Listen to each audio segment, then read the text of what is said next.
नमस्कार, यादाब, जय हिंद। दोस्तों, पिछले क्लास में हम लोग विशेषण को जाने थे और अब जानेंगे क्रिया। मैंने जैसे बताया था कि क्रिया जानेंगे, तो अब हम लोग क्या जानेंगे? क्रिया जानेंगे। अब क्रिया मतलब क्या होता है? वो जो क्रिया कसम वाला क्रिया नहीं, और ये वो चावल में देहाती में वो क्रिया हो जाता है, वो क्रिया नहीं, उस क्रिया को नहीं जानेंगे। हम लोग जानेंगे यहाँ पे वो पढ़ने वाला क्रिया, यानी काम को। मतलब क्रिया किसे कहते हैं? तो जो शब्द किसी काम को करने या होने का बोध कराता है उसे हम लोग कहते हैं क्रिया।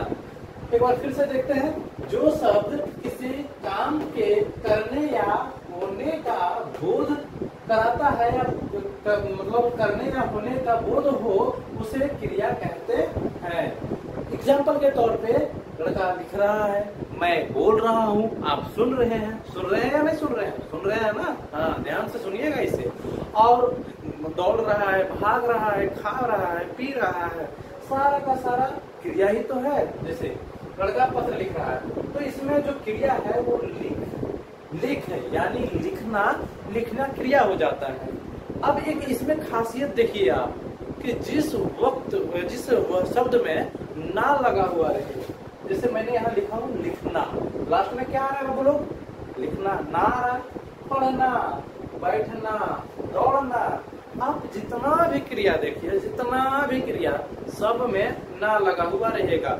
दौड़ना, भागना, उठना, बैठना, पीटना, सोना, रोना, धोना, होना, सुनोना, बोलना, जितना भी है सब में अंत में ना ही होता है। इससे भी हम लोग क्रिया को पहचानते हैं। या ये तो सिर्फ हो गया, जब हम लोग वाक्य बनाते हैं उस समय इसका वर्ड सब ये बदल जाता है, जो कि लिंग के आधार पे बदलता है, वचन के आधार पे बदलता है, और एक बदलता है आपका मेरे दोस्त किस आधार पे बदलता है? तो एक जो है वो काल के आधार पे बदल जाता है। जैसे वह लिखता था, लिख रहा है, लिखेगा। तो क्या देखिए, वो एक ही चीज लिखना ही है, लेकिन काल के आधार पे 3 रूप में बदल गया। तो जब मैं काल बताऊंगा उस समय मैं इसे अच्छे से बताऊंगा। अभी हम लोग आगे देखते हैं। ये आशा करता हूँ आप लोग को समझ में आ गया होगा। यहाँ से प्रश्न बनता है कि क्रिया किसे कहते हैं। तो उम्मीद करता हूँ कि आप लोग आंसर दे देंगे ना? दिक्कत नहीं ना होगा। चलिए आगे देखते हैं। लड़का पत्र लिख रहा है, इसमें क्रिया क्या है? जल्दी से कमेंट में आंसर दीजिए। दूसरा, वह सो रहा है, वह भगा रहा है, तो इसमें क्रिया क्या है? आप मुझे बताइएगा। दूसरा, क्रिया के कितने भेद होते हैं? तो क्रिया के मुख्य रूप से 2 भेद होते हैं, आप लोग सब सुने होंगे। एक सकर्मक क्रिया और दूसरा अकर्मक क्रिया। पहला अकर्मक और दूसरा सकर्मक क्रिया। अब हम लोग जानेंगे कि अकर्मक क्रिया किसे कहते हैं। तो अकर्मक क्रिया मतलब अकेला जो काम खुद से होता है या खुद से हो जाता है, उसे हम लोग अकर्मक कहते हैं। और सकर्मक जो काम दूसरे के ऊपर, कर्म के ऊपर निर्भर हो जाता है, उसे हम लोग सकर्मक कहते हैं। अभी मैं बताता हूँ इसे। अकर्मक क्रिया जिस क्रिया का फल कर्म पर ना पड़ करके, काम पर इसका कोई फल नहीं पड़ रहा है, कर्म पर फल ना पड़ करके कर्ता पर पड़ता है, मतलब जो इस काम को कर रहा है डायरेक्टली उसके ऊपर पड़ रहा है, तो उसे हम लोग कहते हैं अकर्मक क्रिया। मतलब जो काम को कर रहा है वो वही काम को कर रहा है। जैसे भागना, कोई दूसरे को भगा सकता है? धकेलना हो सकता है कि उसको धकेल रहा है, लेकिन दौड़ना, पकड़ के कोई दौड़ा सकता है? सोना, पकड़ के कोई सुला सकता है? नहीं। जबरदस्ती को कोई काम हो सकता है? नहीं हो सकता है। जो काम आप खुद से कर रहे हो, अकर्मक क्रिया। जैसे एग्जांपल में लड़का दौड़ता है, लड़का खुद से ना दौड़ रहा है जी, ना आप दौड़ा सकते हैं उसे। आप दौड़ा सकते हैं, आप बोल सकते हैं कि दौड़ो, मन होगा तो दौड़ेगा, नहीं मन होगा तो नहीं दौड़ेगा। तो इसे कहते हैं अकर्मक क्रिया, मतलब खुद से करना। खुद से करना ना, अकड़ दिखाना, अकड़ना भी इसे में अकर्मक क्रिया, खुद से अकड़ेगा। मन है उसका, गुमान है उसका, अकड़ेगा वो। अकर्मक क्रिया इसे कहते हैं, मतलब जिस क्रिया का फल कर्म पर ना पड़ करके कर्ता पर पड़ता है। प्रश्न बनेगा कि अकर्मक क्रिया किसे कहते हैं? तो आप लोग इसका आंसर दे सकते हैं। इसमें होता है कि पहचानने के लिए कि कौन सा आक्रामक क्रिया है या कौन सा सकारात्मक क्रिया है।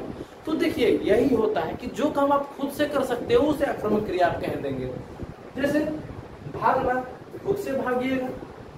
डरना, हम बोलेंगे आप किसी को डरा सकते हैं, उसका मन होगा वो यदि कठोर होगा तो डरेगा, नहीं डरेगा, नहीं होगा तो डरेगा, वो उसके ऊपर है।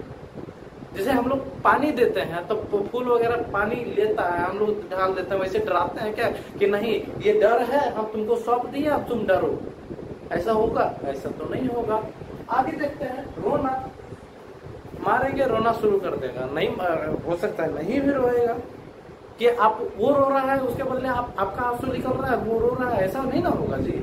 वो रोएगा भी आप खुद से, उसका आंसू भी खुद से निकलेगा, तो वो अपने आप स्वयंभू स्वलंबी वो करके जो काम होता है उसे हम लोग कहते हैं आक्रामक क्रिया। भागना, डरना, रोना, जागना, उछलना, अकड़ना, रोना, सोना इत्यादि। ठीक है, आदि का मतलब अनंत, ये हो गया आक्रामक क्रिया।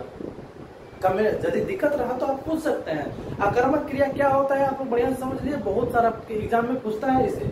उसके बाद आ जाता है मेरे दोस्त सकारात्मक क्रिया। अब सकारात्मक क्रिया किसे कहते हैं? तो आक्रामक क्रिया का ये जस्ट अपोजिट हो जाता है। जी हाँ, जस्ट अपोजिट। जैसे यहाँ पे हम लोग पढ़े आक्रामक क्रिया के जिस क्रिया का फल कर्म पर न पड़ करके कर्ता पे पड़ता है।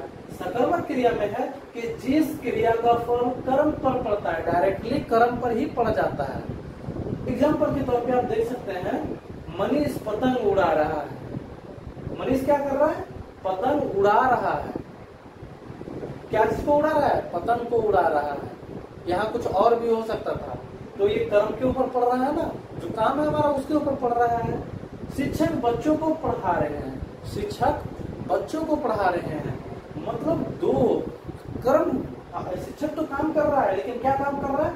बच्चों को पढ़ाना। किसको पढ़ा रहा है? बच्चों को। मनीष उड़ा रहा है। मनीष क्या कर रहा है? उड़ा रहा है, लेकिन क्या उड़ा रहा है?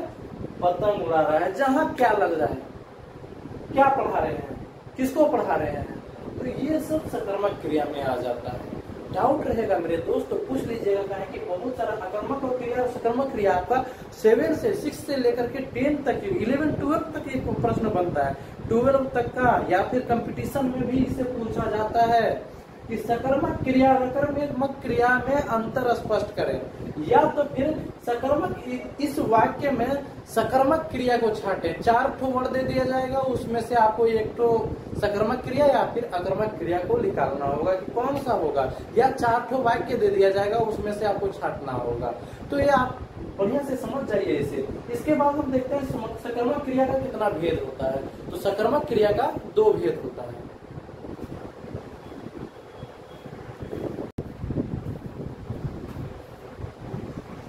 सकारात्मक क्रिया के 2 भेद, एकक कर्मक क्रिया और द्विकर्मक क्रिया। एकक कर्मक क्रिया क्या होता है? जहाँ एक ओनली वन काम हो रहा हो, और द्विकर्मक क्रिया जहाँ पे डबल काम हो रहा हो। अब ये एकक कर्मक क्रिया और द्विकर्मक क्रिया में अंतर देखिए। एकक कर्मक क्रिया जिन क्रियाओं में क्रिया या एक कर्म का होता है, जिस वाक्य में क्रिया मात्र एक क्रम में ही होता है, उसे हम लोग एकक कर्मक कहते हैं। एग्जाम्पल के तौर पे माँ ने खाना बनाया, माँ खाना बनाया, मैं पढ़ाया, वो खाया, ऐसे वैसे जितना भी है सब एकक कर्मक में ही आता है। इसके बाद द्विकर्मक क्रिया। द्विकर्मक क्रिया क्या है मेरे दोस्त? तो द्विकर्मक क्रिया जिन क्रिया के 2 कर्म होते हैं उन्हें द्विकर्मक क्रिया कहते हैं। एक सेंटेंस में 2 वाक्य यानी 2 काम। जैसे माँ ने बच्चे को खाना खिलाया, पहले माँ जो थी वो खाना बनाई, फिर बच्चों को वो खाना खिलाई। 2 वाक्य है ना, बच्चे खुद भी खा सकते थे, माँ खिलाई बच्चों को, तो माँ ने बच्चों को खाना खिलाया। शोभित ने मित्रों को केक खिलाया। ये सब आ जाते हैं द्विकर्मक क्रिया में। किसी को कोई दिक्कत? एकक कर्मक क्रिया, द्विकर्मक क्रिया, आपको 4 ठो ऑप्शन मिल जाएगा, 4 सेंटेंस रहेगा, उसमें से आपको एक विषम चुनना होगा। इसमें से कौन सा सकर्मक क्रिया है, कौन सा अकर्मक क्रिया है, या कौन सा सकर्मक क्रिया का एकक कर्मक क्रिया है। तो ये सब बन जाते हैं मेरे दोस्त प्रश्न, जो कि 6 क्लास से 12 क्लास तक का है। आगे मैं इसी में बताऊंगा आपको कि प्रयोग तथा संरचना की दृष्टि से क्रिया के भेद, प्रयोग तथा संरचना के दृष्टि से क्रिया के भेद नेक्स्ट क्लास में भाग 2 में मैं क्रिया पूरा कंप्लीट करा दूंगा। उसमें भी 4 भेद है या बहुत सारे कुछ हैं, तो जुड़े रहिए मेरे साथ। मेरा वीडियो कैसा लगता है कमेंट में सेक्शन में जरूर बताइएगा। मिलेंगे नेक्स्ट वीडियो में। जय हिंद।